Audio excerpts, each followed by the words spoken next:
Semoga yang subscribe diberikan rezeki melimpah dari jalan tak terduga. Dan yang like komen, dimudahkan jalannya menuju surga di hari akhir nanti. Siapa yang tak mendengar nama Qorun? Dia adalah seorang sosok kaya raya di zaman Nabi Musa yang namanya melegenda hingga sekarang. Kisahnya diabadikan dalam Al-Quran, bahkan menjadi peribahasa atau ungkapan di masyarakat guna menggambarkan seseorang yang mirip dengan tabiatnya atau menisbatkan harta yang ditemukan terpendam dalam tanah sebagai harta Qorun. Qorun adalah miliarder kaya raya yang hidup sejaman dengan Nabi Musa. Saking kaya rayanya, Qorun setiap kali keluar dari rumahnya, ia didampingi dengan 300 pelayan laki-laki dan 300 pelayan perempuan. Qorun juga dikawal oleh 4.000 pengawal yang diiringi 4.000 binatang ternak ditambah 60 ekor unta yang khusus membawa kunci-kunci gudang penyimpanan harta kekayaannya itu. Itu dilakukan semata-mata sebagai bentuk kesombongan bahwa dialah manusia paling kaya, paling terhormat, dan memiliki pengikut setia. Ia merasa lebih mulia dibandingkan Nabi Musa alaihissalam. Orang-orang tentu saja akan penasaran seberapa banyak harta kekayaan Qorun jika pengawal dan pembawa kunci gudang kekayaannya sebanyak itu. Lalu berapa banyakkah harta yang dimiliki Qorun yang disimpan di dalam gudangnya tersebut? Sebelum saya melanjutkan, dimohon untuk menonton video ini sampai selesai supaya tidak ada kesalahpahaman dalam memahami isi cerita, serta mohon bantu channel ini semakin berkembang dengan cara tekan subscribe dan silakan tinggalkan like serta komen positifnya. Semoga dukungan pemirsa Risalah Kehidupan bernilai pahala dan menjadi wasilah dimudahkannya segala urusan pemirsa sekalian. Pemirsa Risalah Kehidupan, di zaman sekarang banyak orang yang mengistilahkan rezeki yang tak terduga dengan istilah harta Qorun. Lalu dari manakah sumber harta kekayaan Qorun yang sangat luar biasa itu? Serta di manakah Qorun dan hartanya ditenggelamkan? Siapakah Qorun dan bagaimana kisahnya dengan Nabi Musa? Qorun merupakan kaum Nabi Musa alaihissalam. Disebutkan oleh Ibnu Juraij, nama lengkap Qorun adalah Qorun ibnu Yashar, ibnu Qahis, ibnu Lawi, ibnu Yakub. Ia merupakan putra paman atau sepupu Nabi Musa alaihissalam. Pasalnya, Nabi Musa alaihissalam sendiri adalah putra Imran, sedangkan Imran adalah putra Qahis. Dengan kata lain, Qorun masih satu kakek dengan Nabi Musa alaihissalam, yakni kakek Qahis. Ia adalah umat Nabi Musa yang taat. Tidak hanya memiliki banyak harta, Qorun juga termasuk orang yang cerdas dan berilmu. Ia menguasai ilmu duniawi dan ilmu ukhrawi, dan tercatat bahwa Qorun adalah ahli di bidang kimia. Dirinya tercatat sebagai ahli kitab Taurat setelah Nabi Musa. Kepandaian Qorun dalam ilmu agama membuat dirinya sering disebut dengan ilmu nawir, atau orang yang memberi cahaya dan penerangan. Suaranya terkenal merdu dalam membaca kitab Taurat. Selain itu, Qorun juga lihai dalam berbisnis. Ia mengetahui trik investasi yang menguntungkan, serta jalur perdagangan internasional yang strategis di zamannya. Kekayaan Qorun begitu banyak, sebagaimana tercatat dalam surat Al-Qasas ayat 76. Sesungguhnya Qorun termasuk kaum Musa, tetapi dia berlaku aniaya terhadap mereka. Kami menganugerahkan kepadanya perbendaharaan harta yang kunci-kuncinya sungguh berat dipikul oleh sejumlah orang-orang yang kuat. Dalam riwayat Kaisamah disebutkan, kunci gudang kekayaan Qorun dibutuhkan 60 bigol atau sejenis kuda kecil. Ukuran kuncinya sebesar jari, bahannya terbuat dari kulit, dan setiap kunci digunakan untuk satu gudang. Maka keluarlah Qorun kepada kaumnya dalam kemegahannya. Para ulama tafsir menjelaskan Korun keluar dengan mewah diiringi dengan 300 gadis berbaju merah dan 4.000 kendaraan kuda. Tak heran, iring-iringan Korun itu mengundang decak kagum mereka yang gandrung terhadap harta kekayaan. Sebagaimana yang terekam dalam ayat Al-Quran, moga-moga kiranya kita mempunyai seperti apa yang telah diberikan kepada Korun. Sesungguhnya ia benar-benar mempunyai keberuntungan yang besar. Quran Surat Al-Qasas ayat 79. Namun tak sedikit kaumnya yang mengingatkan. Ingatlah ketika kaumnya berkata kepadanya, janganlah engkau terlalu bangga, sesungguhnya Allah tidak menyukai orang-orang yang terlalu membanggakan diri atau farihin. Ulama menafsirkan istilah farihin di sana juga berarti takabur, zolim, berbuat kerusakan, arogan, dan tak mau bersyukur terhadap nikmat. Korun dikisahkan memiliki ribuan kuda yang berisikan emas dan perak. Bila keluar rumah, Korun selalu berpakaian mewah dan dikawal 600 pelayan dan diiringi 4.000 ekor kuda serta 60 ekor unta yang membawa kunci-kunci gudang kekayaannya. Namun, sayangnya Korun kemudian membangkang pada Nabi Musa dan menjadi pengikut setia Fir'aun.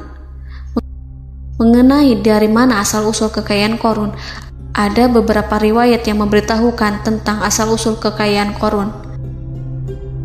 Sumber pertama menyebutkan bahwa jauh sebelum memiliki kekayaan, Korun hanyalah seorang lelaki miskin yang tidak mampu menafkahi keluarganya. Anaknya sangat banyak. Lalu suatu ketika Korun datang kepada Nabi Musa. Ia meminta Nabi Musa alaihi salam untuk mendoakannya agar Allah memberikan harta benda yang banyak. Korun juga meminta Nabi Musa mengajarinya ilmu kimia dan ilmu-ilmu kehidupan lainnya. Korun dikenal sebagai orang yang soleh dan mengikuti ajaran Ibrahim dengan baik, sehingga tanpa pikir panjang, Nabi Musa alaihi salam menyetujui permintaannya.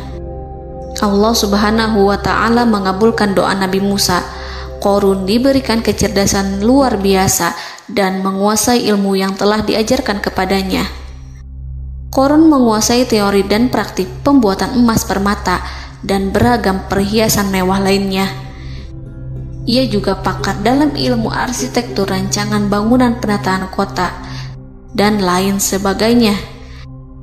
Tidak lama setelah itu, hidupnya berubah. Korun pun hidup dengan bergelembang harta. Ribuan gudang yang dimilikinya penuh dengan emas dan perak. Namun, sayangnya, keberuntungan yang didapatkannya membuatnya gelap mata. Korun mulai hidup dengan penuh pamer, keangkuhan, dan penuh kesombongan. Kekayaan yang diberikan Allah Subhanahu wa ta'ala membuatnya lupa dengan Sang Maha Pemberi. Korun merasa lebih terhormat dan mulia dibandingkan Nabi Musa. Ia pun akhirnya membelot dan durhaka pada Musa. Ia mengingkari janji-janjinya dulu dan beralih menjadi pengikut Fir'aun yang setia.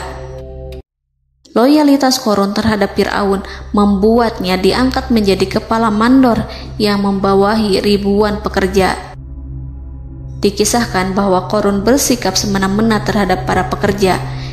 Ia tega memotong upah mereka.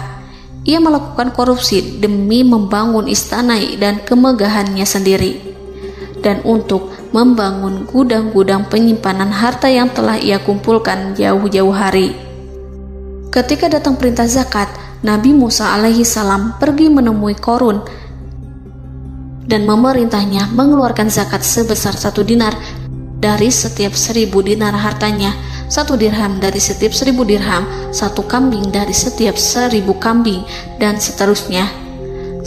Setelah Korun menghitung seluruh hartanya, ternyata jumlah zakatnya sangat besar. Kekikirannya pun mulai menghalangi hatinya untuk mengeluarkan zakat. Korun enggan membayar zakat ketika Nabi Musa alaihissalam menagih zakat yang diperintahkan oleh Allah untuk ditunaikan olehnya. Ketika Korun dimintai zakat, ia langsung marah dan tidak memberikan sedikit pun kekayaannya. Dia berpikir bahwa harta kekayaan yang dimilikinya didapat dari hasil kerja dan usahanya, dan tidak ada kaitannya dengan siapapun, termasuk Allah Subhanahu wa Ta'ala. Janji Qarun untuk lebih taat beribadah dan membantu sesama jika diberi kekayaan oleh Allah dilupakannya. Dia mempergunakan kekayaannya tersebut dalam kesesatan, kezoliman, dan permusuhan, sehingga membuatnya menjadi sombong dan terlena. Orang-orang beriman pada masa itu sering menasihati Qarun untuk bersyukur atas nikmat yang telah Allah berikan. Tetapi dia tidak mengindahkan nasihat tersebut. Dari sikapnya tersebut sudah jelas bahwa Qarun tidak membutuhkan nasihat kebenaran, bahkan merasa tidak takut dengan ancaman Allah. Sebab Qarun merasa sudah memiliki segalanya. Qarun merasa dirinya hebat dan pintar serta punya banyak pengikut setia, punya banyak pengawal dan merasa aman karena dekat dengan Raja Fir'aun. Qarun berkata, "Sesungguhnya aku mendapatkan harta ini karena ilmu yang ada padaku." Qarun sangat sombong. Ia merasa hartanya didapatkannya sendiri tanpa campur tangan dan kehendak Zat yang Maha Kaya, yakni Allah Subhanahu wa Ta'ala. Apakah Qarun lupa ataukah ia tidak tahu bahwa Allah telah membinasakan orang-orang sombong sebelumnya, yang bahkan lebih kuat darinya, yang lebih kaya darinya, yang lebih banyak pengawalannya, lebih kokoh dan tak terkalahkan dibanding dirinya? Karena terdorong sifat kikir dan angkuh, maka Qarun membuat rencana untuk melakukan tipu daya agar dia terlepas dari kewajiban membayar zakat. Dia ingin menjatuhkan nama baik dan citra baik Nabi Musa. Kemudian dia mengumpulkan tokoh-tokoh konglomerat Bani Israel. Ia berkata kepada mereka, "Wahai saudara-saudaraku, terhadap apa yang diperintahkan Musa untuk membayar zakat, apakah kalian akan mematuhinya? Sekarang dia hendak mengambil harta yang ada di tangan kalian, maka pikirkanlah suatu cara untuk menghindari perintahnya." Para pembesar-pembesar yang dipanggil kemudian menjawab, "Wahai paduka Qarun, engkau lebih besar daripada kami. Kami akan melakukan apapun yang kau inginkan."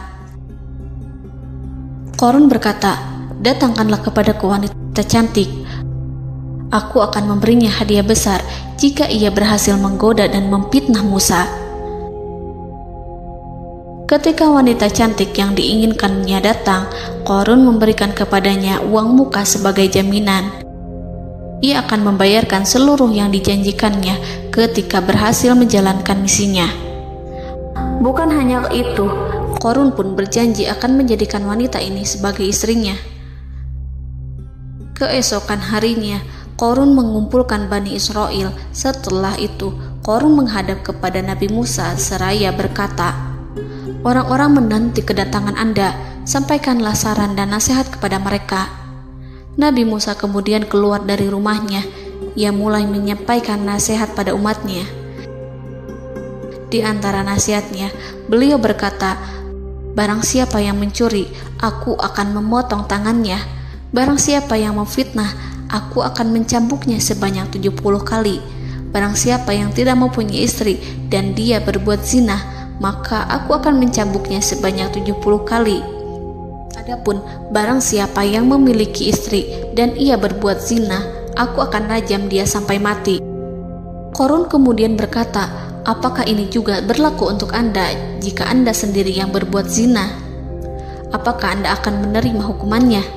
Kemudian Nabi Musa menjawab, "Ya, meskipun saya sendiri yang melakukannya." Maka kemudian Qarun memanggil wanita yang telah dibayarnya. Wanita itu berdiri di depan Nabi Musa dan Bani Israel yang telah berkumpul, mengaku sedang hamil karena berhubungan badan dengan Nabi Musa. Maka marahlah Nabi Musa atas fitnah kejam yang diarahkan kepadanya. Kemudian Nabi Musa melakukan sholat 2 rakaat, lalu mendatangi wanita itu dan menyumpahnya agar mengatakan siapa yang menyuruhnya. Wanita itu menjadi ketakutan. Ia bergemetar di depan Nabi Musa dan mengaku bahwa yang menyuruhnya adalah Qarun. Lalu wanita itu bertaubat dan meminta maaf kepada Nabi Musa. Seketika Nabi Musa bersujud seraya berdoa kepada Allah agar menimpakan azab kepada Qarun. Allah memberi wahyu kepada Musa bahwa bumi telah dijadikan tunduk kepada perintah Nabi Musa. Kemudian Nabi Musa berkata kepada bumi, "Wahai bumi, telanlah Qarun beserta kekayaannya, habiskanlah semua." Kala itu Allah menurunkan wahyu kepada Musa alaihissalam untuk memerintah bumi apapun yang diinginkannya. Begitu Nabi Musa alaihissalam datang dengan wajah sangat marah, barulah Qarun merajuk, "Wahai Musa, sayangilah aku." Sementara Nabi Musa alaihissalam tak bergeming. Beliau lantas berkata pada bumi, "Wahai bumi, ambillah mereka." Seketika rumah Qarun mulai bergetar. Qarun dan antek-anteknya mulai dibenamkan hingga bagian lututnya. Rumahnya ikut turun sedalam lutut. Qarun kembali merajuk, "Sayangilah aku Musa." Rumahnya kembali berguncang. Kini Qarun dan kawan-kawannya kembali terbenam hingga pusar. Demikian pula rumahnya. Qarun terus merajuk, "Wahai Musa, sayangilah aku." Sementara Nabi Musa alaihissalam kembali meminta bumi, "Wahai bumi, ambillah mereka." Rumah Qarun berguncang lagi, sementara Qarun dan kawan-kawannya terus terbenam hingga bagian tenggorokannya. Demikian pula rumahnya. Qarun lagi-lagi menjerit, "Wahai Musa, sayangilah aku." Namun Nabi Musa alaihissalam tak bergeming. Beliau terus meminta bumi menelannya, hingga akhirnya Qarun dan kawan-kawannya hilang seluruhnya di telan bumi. Tak lama setelah itu Allah berkata, "Wahai Musa, apa yang membuatmu bersikap demikian? Padahal demi kemuliaanku, andai dia Qarun berdoa kepadaku, niscaya aku akan rahmati.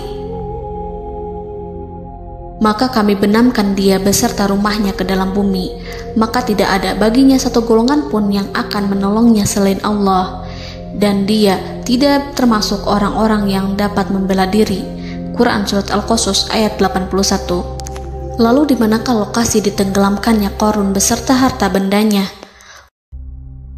Konon berdasarkan kepercayaan beberapa masyarakat setempat, Qarun ditenggelamkan di sekitar sungai atau danau Moris yang terkenal di kota Payom, negara Mesir.